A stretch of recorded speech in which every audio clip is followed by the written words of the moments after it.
ഓരോ പെൺമക്കളും ഒരു വാപ്പാന്റെയും ഉമ്മാന്റെയും വലിയ സ്വപ്നങ്ങളാ. 9, 10 ക്ലാസ് പഠിക്കുന്ന എന്റെ മൂത്ത മകളെ മുഖത്തേക്ക് നോക്കിയിട്ട് ഞാൻ പ്രാർത്ഥിക്കുന്നുണ്ട്, റബ്ബേ എന്റെ മോക്കൊരു നല്ല കുടുംബം കിട്ടണം, അവളെ സ്നേഹിക്കുന്ന ഒരു വീട്ടിലേക്ക് പറഞ്ഞയക്കാൻ പറ്റണം. അങ്ങനെ ഒരു വാപ്പയും ഉമ്മയും ഹൃദയം തുറന്ന് സ്നേഹിച്ച് നാളെയെ സ്വപ്നം കണ്ടു കൊണ്ടു നടക്കുന്ന ഒരു പെണ്ണിനെ കയ്യും കാലും കാണിച്ച് വശീകരിച്ച് ബർക്കത്തില്ലാതെ കൂട്ടിക്കൊണ്ടുപോയ പടച്ച റബ്ബിന്റെ ദേഷ്യവും ശിക്ഷയുമല്ലാതെ ഒരു മനസ്സമാധാനമുള്ള ജീവിതം അള്ളാഹു പ്രദാനം ചെയ്യുന്നില്ല.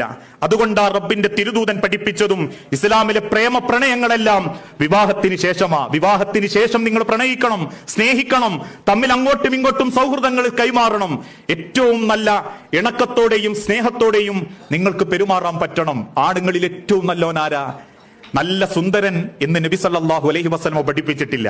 ഹിയാറുക്കും അഹ്സനുക്കും ലിന്നിസാഇക്കും, നിങ്ങളിൽ ഏറ്റവും നല്ലവൻ കെട്ടിയ പെണ്ണിനോട് ഏറ്റവും മര്യാദക്ക് പെരുമാറുന്നവനാ. ഓരോ പെൺമക്കൾക്കും 1000 സ്വപ്നങ്ങളുണ്ട്, അവരുടെ രക്ഷിതാക്കൾക്കും 1000 സ്വപ്നങ്ങളുണ്ട്.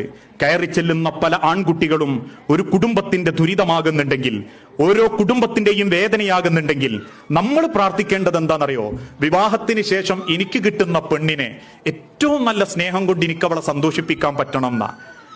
ഒരു പക്ഷെ പിണക്കങ്ങൾ ഉണ്ടാവാം, അത് ദാമ്പത്യ ജീവിതത്തിന്റെ ഏറ്റവും വലിയ രസമാ. ഇടക്കിടക്ക് പിണങ്ങുക, സന്തോഷിക്കുക എന്നുള്ളത്.